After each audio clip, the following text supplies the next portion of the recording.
에베소서 6장 13절에서 17절까지의 말씀을 제가 읽겠습니다. 이제 다 같이 자리에서 일어나 하나님의 말씀을 경청하십시오.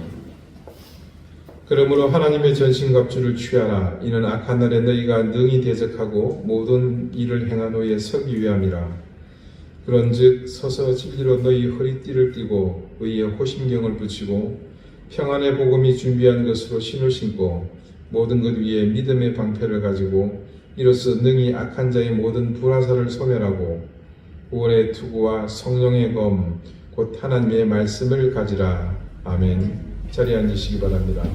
하나님께서 이 말씀으로 우리에게 은혜 주시기를 원합니다. 잠시 지난 몇 주간 우리가 살펴본 장비에 대해서 그 장비를 잠시 점검하는 시간을 갖겠습니다. 제일 먼저 착용한 장비는 진리의 허리띠였죠. 영원히 변하지 않는 가치, 그것이 진리 아닙니까? 우리는 그것이 하나님의 사랑이라는 사실을 알았습니다. 그래서 그 사랑의 능력이 담긴 허리띠를 교회가 허리에 묶어야 할 것이라 했습니다. 두 번째 장구는 의의 호심경, 우리의 가슴을 보호하는 장비였습니다. 기억하십니까? 우리의 신앙은 절대 머리로 하는 것이 아니라 가슴으로 하는 것이라 했습니다. 이 시대에 머리만 발달한 교회를 버리고 가슴이 살아있는 교회가 되자, 그렇게 말씀드렸습니다. 세 번째는 평안의 복음으로 신는 신, 칼리가라고 기억하십니까? 네. 이 신발을 신게 되므로 우리는 하나님의 사명을 따라 복음이 주는 평안을 전하는 일에 적극 나서야 한다고 했습니다. 그리고 지난주는 믿음의 방패였습니다. 악한 영의 모든 공격, 이 불화살을 막아주는 능력이 되는 믿음, 그 믿음의 방패. 그런데 그때 그 믿음은 내가 믿고 싶은 것을 믿는 믿음이 아니었죠. 마땅히 믿어야 할 것. 그래서 크게 두 가지를 말씀드렸습니다. 인내와 자기 부인으로 만드는, 그것으로 만들어진 온전한 능력을 가지는 믿음의 방패, 이것을 가지자고 했습니다. 그리고 오늘은 다섯 번째, 우리의 교회가 갖춰야 할 전신갑주 중에 한 장구는 구원의 투구입니다. 바울은 악한 영의 공격으로부터 우리를 지켜줄 전신갑주 중 우리의 머리 위에 구원의 투구를 쓰라고 합니다. 자, 우리의 중심이 되는 머리를 구원이라는 이름의 투구를 착용해서 지키라는 말입니다. 이거 굉장히 중요합니다. 이것은 단지 외부의 공격, 누가 짱돌을 던진다거나 아니면 그런 외상으로부터의 이 머리를 보호하는 것이 아니라 사람의 머리가 가진 본질적 기능의 보호를 말합니다. 우리의 머리가 모든 생각과 판단, 또 결정하고 사고하는 것을 이 구원의 능력이 보호하고 있다는 뜻이기도 합니다. 우리가 구원받은 하나님의 자녀이므로 우리에게는 이 구원의 투구가 더욱더 유효적절하게 사용될 수 있습니다. 만약에 우리가 구원받지 못한 백성이다, 그러면 이야기는 달라집니다. 그냥 뭡니까? 돌덩어리잖아요. 아닌 것처럼 쳐다보세요. 여러분 다 들어있습니다. 그 돌덩어리에 쓰여질 일반 투구일 뿐입니다. 우리에게는 반드시 투구가 필요합니다. 이 구원의 투구가 있어야 우리는 더 적극적으로 우리의 생각을 복음 안에서, 믿음 안에서 하나님의 뜻 따라 지켜나갈 수 있기 때문이죠. 내가 하나님의 뜻대로 살려는 의지를 굳건하게 할 수 있는 힘은 구원의 투구가 우리의 머리를 지켜줄 때입니다. 자, 여러분, 우리가 구원의 백성이 되었다는 것은요, 다른 말로 우리가 이 땅의 백성이 아니라 하나님 나라의 백성이 되었다는 것을 뜻하기도 합니다. 우리는 세상의 통치보다 하나님 나라의 통치를 우선하여 받는 사람입니다. 물론 우리의 육체는 세상의 법과 질서를 존중하고 따라야 합니다. 하지만 우리의 영혼은 그 생각의 논리에 따라 살지 않습니다. 왜냐하면 우리가 하나님 나라의 백성이기 때문에 그런 겁니다.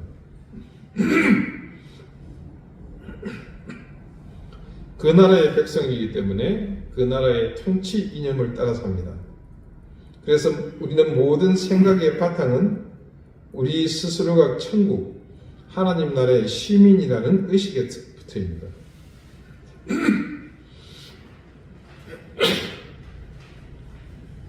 하지만 현실은 어떻습니까? 우리는 매우 심각하게 세상의 법과 논리에 휘둘리지 않습니까? 우리는 돈의 힘 앞에 무기력합니다. 권력 앞에서도 우리는 힘을 낼 수 없습니다. 하다못해 무력 앞에서도 우리는 길을 펴지 못합니다. 평범한 사고와 삶의 방식으로는 세상의 논리에 우리는 쉽게 수긍하고 맙니다. 이런 현실에서 거대한 힘 앞에서 나약한 우리가 세상의 논리를 따르지 않는 최상의 법은 우리의 머리를 통제하는 길밖에는 없습니다. 그래서 사탄은 우리의 머리를 공격합니다. 두통이나 부스럼, 뇌종양 이런 거 말고요. 우리의 머리가 가지고 있는 중요한 기능을 하나씩 공격하는 겁니다. 자, 우리의 머리가 가진 제일 첫 번째 기능은 뭡니까? 생각이지 않습니까? 생각하는 것. 우리의 하루는 수도 없이 많은 생각을 합니다. 그래서 생각을 잠시 멈춰보라고 하면 그 생각을 어떻게 멈춰야 하나 말아야 하나 하면서 또 그걸 생각한단 말이에요. 가령 여러분에게 제가 성경 말씀을 읽을 때마다 꼭 주의하라고 당부하는 것이 있죠. 말씀을 읽기로 작정하고 책상에 앉거나 말씀을 펴들었을 때 그냥 무조건 성경책을 펴고 눈으로 보고 읽어서는 안 됩니다. 반드시 뭐부터 하라 그랬습니까? 성령님의 도움을 구하는 기도를 드리라고 그랬죠. 여러분, 성경 말씀이 하나님의 말씀인 사실을 믿으십니까? 그러면 그 하나님의 말씀이 살아있는 말씀이라는 사실을 믿으실 겁니다. 그렇다면 성경 말씀이 진짜 살아있는 하나님의 말씀인데 과연 여러분이 그 말씀을 정독해서 읽을 때 아무런 일도 일어나지 않을 것 같습니까? 네, 대부분 아무런 일도 일어나지 않습니다. 아마 여러분의 인생을 되돌아보시면 성경 말씀을 읽을 때 무슨 일이 있었다는 기억이 있는 분은 별로 없을 겁니다.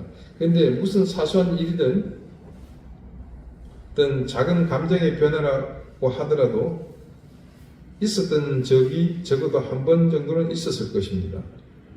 그나마 전혀 없었다. 그러면 조금 심각합니다. 반성하시고 회개하셔야 합니다.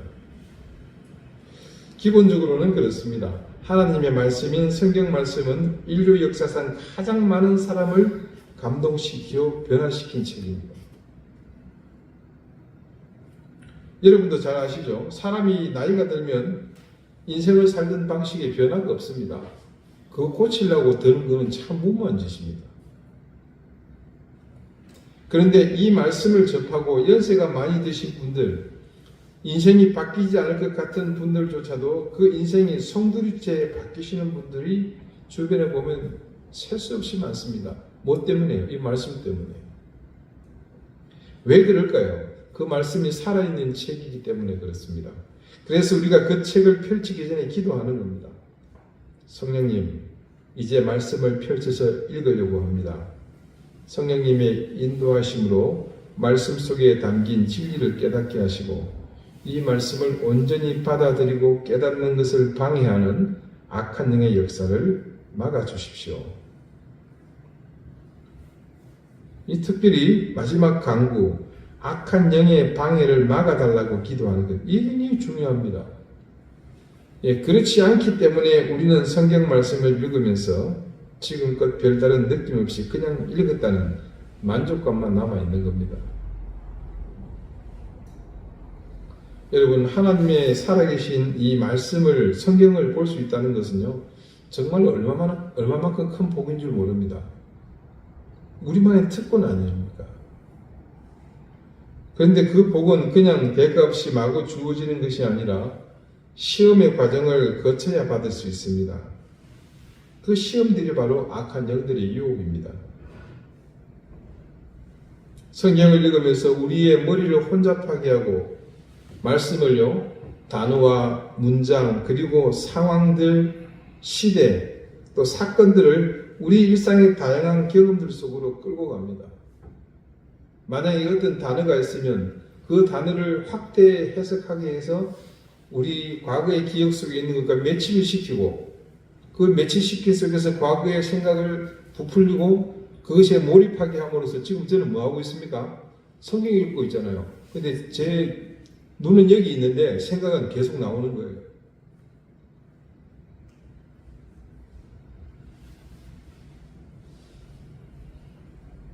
우리의 머릿속에 이리저리 널브러져 있는 기억을 그것들과 매치시켜서 우리를 이리로 저리로 끌고 다니면서 악한 영들이 말씀에 집중하지 못하도록 해왔던 경험들 다들 기억하실 겁니다. 차라리 보다가 졸려서 자는 건 괜찮아요. 자, 히브리서 4장 12절 말씀입니다.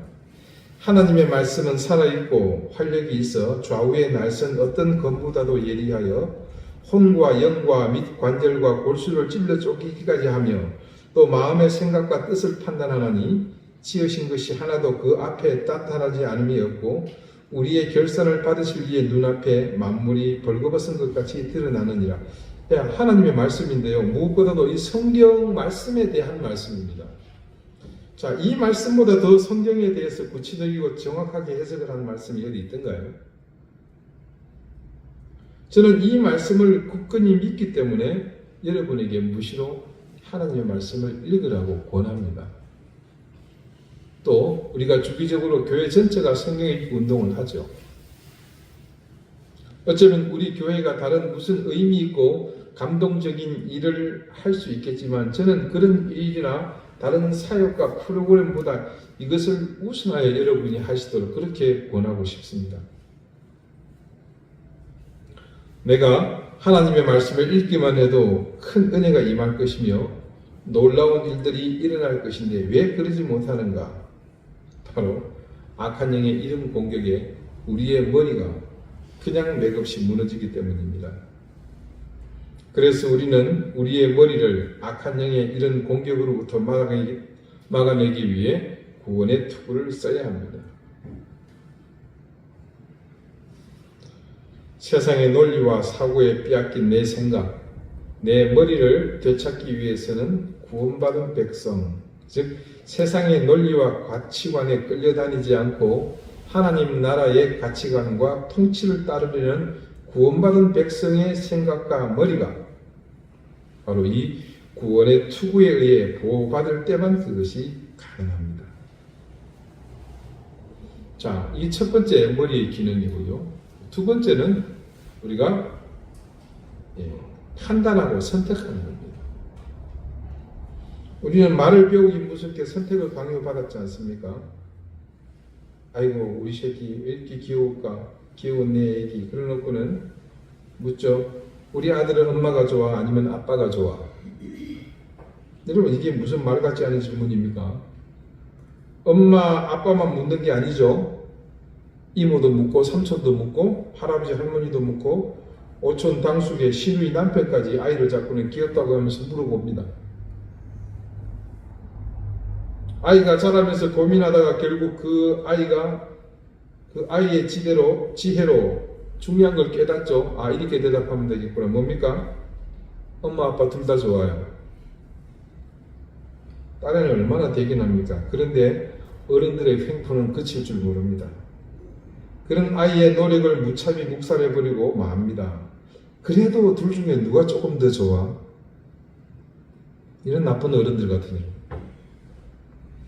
돌잔치에서도요, 뭘 꼭 하나 집어야 합니다.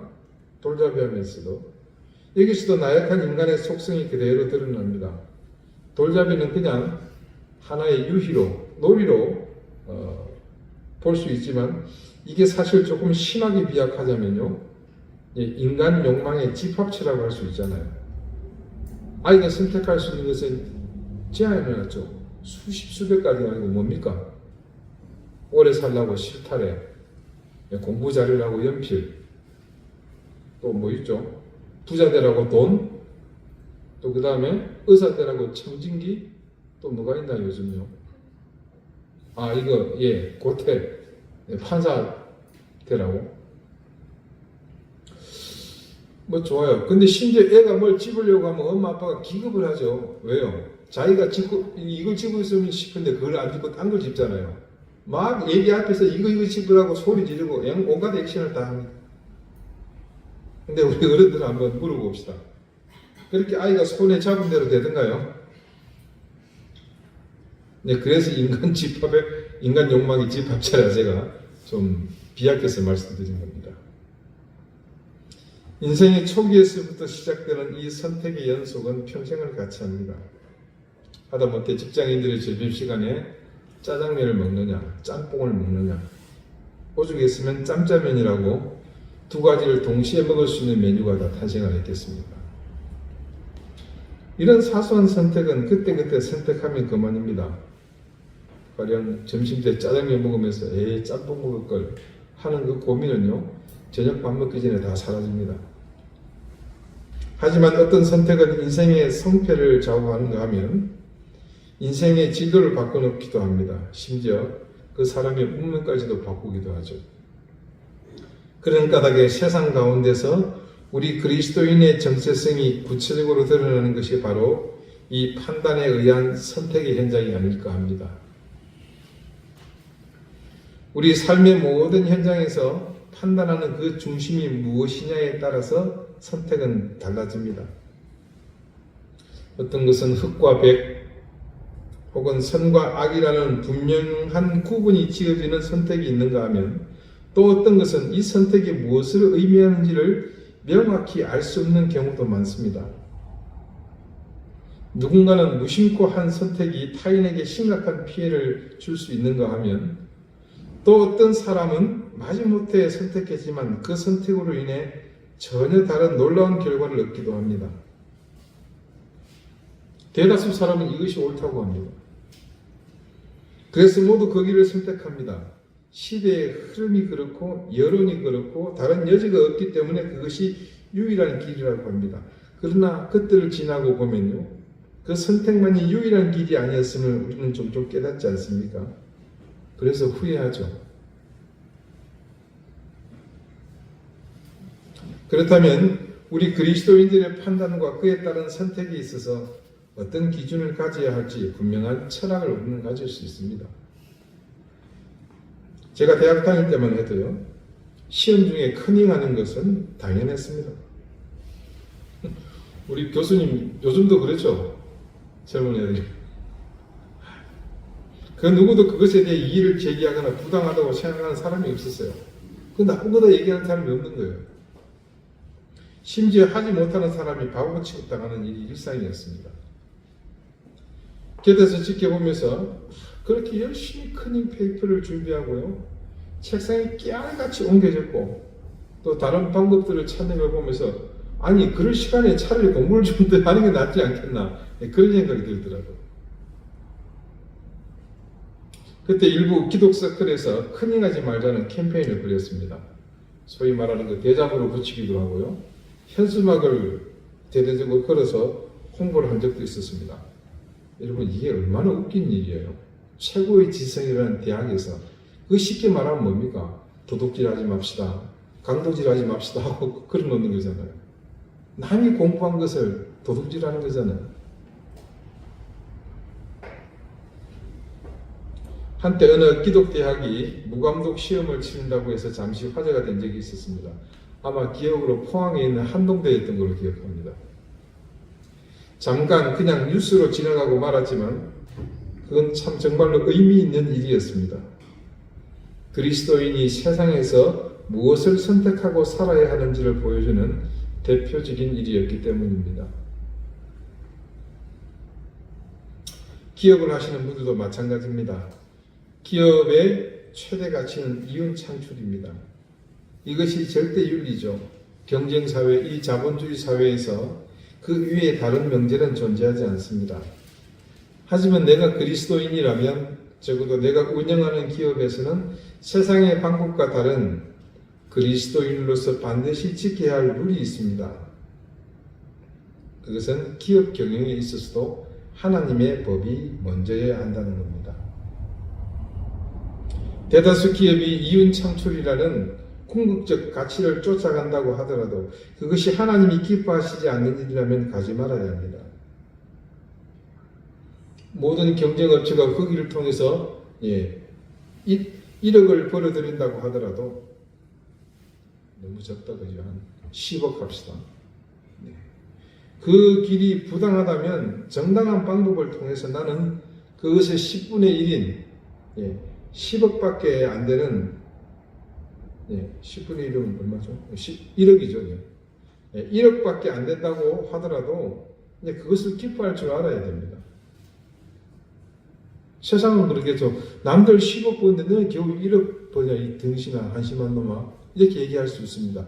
그러나 나는 하나님의 법대로 살면서 그것으로 기뻐할 줄 알아야 한다는 거죠. 식당을 운영하는 그리스도인은 양심에 따라 음식을 조리하고 메뉴판에 게시한 대로 정량을 제공해야 합니다. 원산지를 속이는 일도 없어야 할 것입니다. 작은 구멍가게를 운영해도 마찬가지입니다. 콜릭의 아이들을 상대하는 장사를 하더라도 그리스도인으로서 지켜야 할 것을 선택하는 것, 그것이 우리가 천국 시민으로서 하나님 나라의 법을 따라 사는 그리스도인의 마땅한 태도 아니겠습니까? 올바른 선택이 아닌 경우는 모두요 잠깐의 유혹에 따른 욕심 때문에 벌어지는 일입니다. 손해보아서는 안 된다는 상황 앞에서 불의를 선택해서라도 그것을 피하려 하기에 우리는 쉽게 잘못된 길을 선택하고 맙니다. 그런데 말입니다. 내가 우선 욕심을 채우기 위해서 잠시 선택하는 것이지만 그 결과는 반드시 나에게로 돌아오게 되어 있다는 것을 아십니까? 내 욕심 때문에 무심코 방치하지만 내 자식이 그 방치하는 것에 걸려서 넘어집니다. 그것은 마치 내 편의대로 공장의 폐수를 무단 방류하지만 결국에는 그 폐수가 환경을 오염시켜 내게로 피해가 되어 돌아온다는 것을 모르는 것과 같습니다. 악한 영은 무시로 우리에게 그런 유혹을 들고서 다가옵니다. 너무나 타당하고 합리적이며 심지어 윤리적으로까지 보이기도 합니다. 선하다고 말합니다. 그러나 그것은 하나님 나라의 백성이 가서는 안 되는 길입니다. 다수의 뜻을 따라서 그들의 길에 합류하게 되면 우리는 하나님 나라의 백성이 아니라 그냥 세속에 물들어 사는 사람이 되고 맙니다. 구원의 투구는 바로 우리가 그런 생각에 지배되지 않도록 우리를 지켜줍니다. 그 속에서 어떻게 판단하며 어떻게 선택해야 하는지에 대해 우리에게 바른 길을 제시하고 그 길을 보여줍니다. 그래서 우리는 이 구원의 투구로 우리의 머리를 무장해야 합니다. 어떤 사탄의 유혹이 오더라도 당당하게 맞설 수 있도록 말입니다. 데살로니가전서 5장 8절을 보면요, 바울이 다음과 같이 말하는 것을 볼 수 있습니다.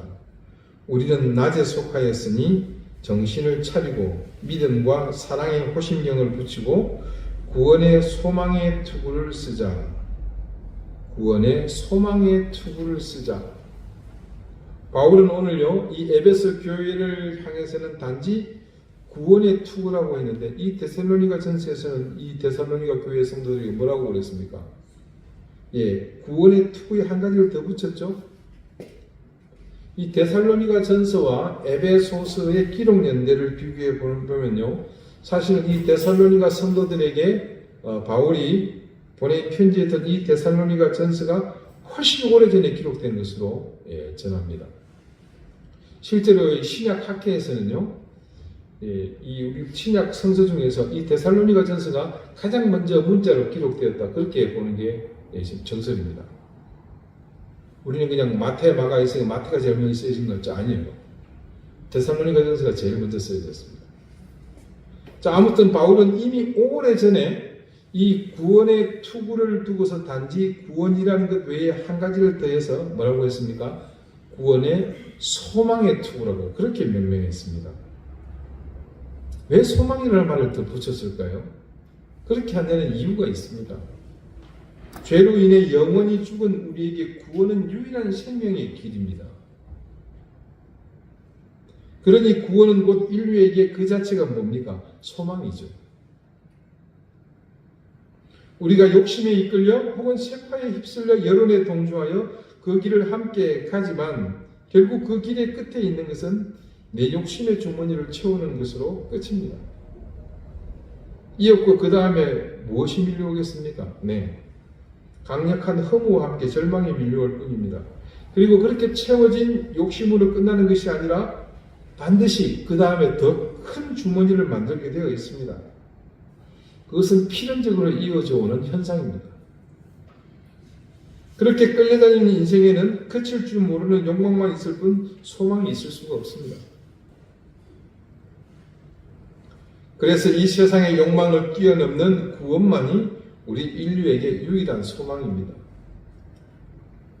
그 사실을 잘 아는 사탄은 그 소망의 통로를 장악하고 그 길을 가로막고서 우리를 지배하려고 합니다.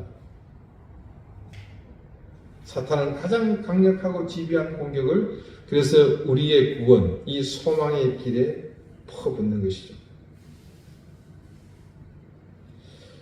바울이 우리에게 구원의 투구를 쓰라고 한 것은 가장 강력한 이 공격에 맞서서 우리의 희망, 구원의 그 길을 지켜가라고 당부하는 것입니다.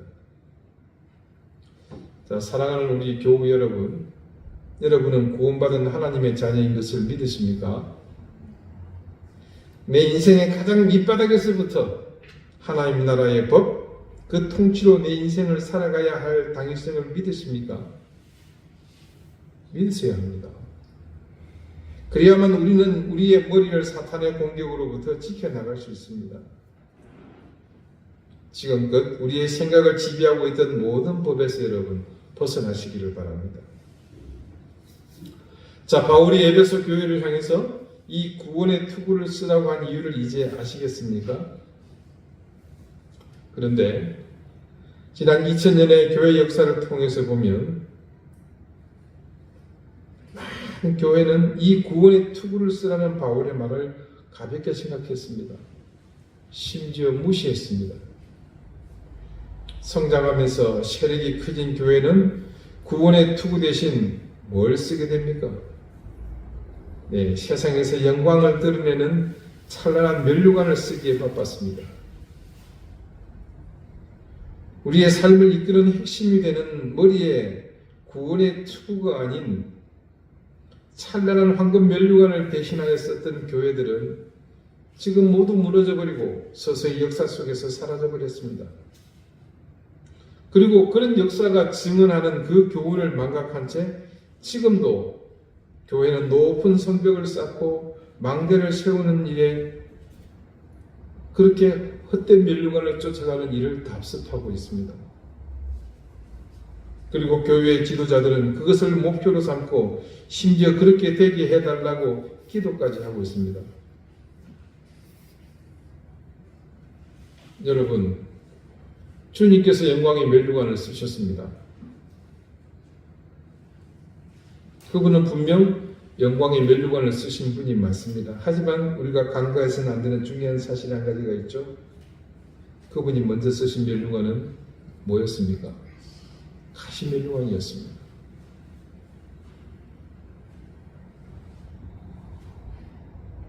주님께서 먼저 가시 면류관을 쓰셨기에 그분께 영광의 면류관이 씌워졌다는 사실을 우리는 반드시 기억해야 합니다.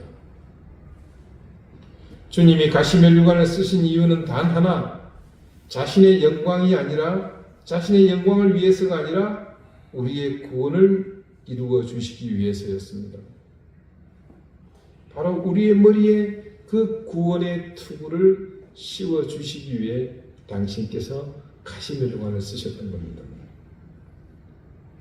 그렇게 당신의 머리에 극한의 고통으로 씌워진 가시 면류관을 통해 우리는 구원의 투구를 얻게 되었습니다. 그러므로 우리의 머리 위에, 이 교회의 머리 위에 아무거나 좋다고 마구 써서는 안 됩니다. 우리의 머리, 교회의 머리에 써야 할 것은 오직 하나, 우리 주님이 가시 면류관을 쓰심으로 주신 것, 바로 이 구원의 투구, 소망의 투구뿐입니다. 기도드리시겠습니다. 우리에게 구원의 소망을 주신 하나님, 그 구원의 소망으로 우리는 하나님 나라의 백성이 되었습니다. 우리가 따르고 지켜야 할 하늘의 법은 오로지 구원의 투구로만 지켜나갈 수 있음을 알기에 우리가 악한 영의 대적에 맞서기 위해 오늘 이 투구를 쓰기 원합니다. 지금껏 이 땅의 교회는 이 구원의 투구를 쓰라는 말씀을 가볍게 여기고 주님께서 가시 멸류관을 쓰심으로 우리에게 주신 구원의 투구 대신 헛된 영광을 쫓는 멸류관을 사모하며 살았습니다. 주님, 우리 속에 망상처럼 자리 잡은 헛된 멸류관에 대한 집착을 버리게 해주시고 이제 주님께서 가시 멸류관을 통해 우리에게 주신 이 구원의 투구를 쓰게 해주십시오. 우리의 생각과 판단과 선택에 오늘도 끊임없이 쏟아지는 악한 영의 공격을 막아내는 이 구원의 투구를 쓰고서 담대하게 이제 생명의 길, 소망의 길로 나아가게 해주십시오. 예수 그리스도 이름으로 기도드립니다. 아멘.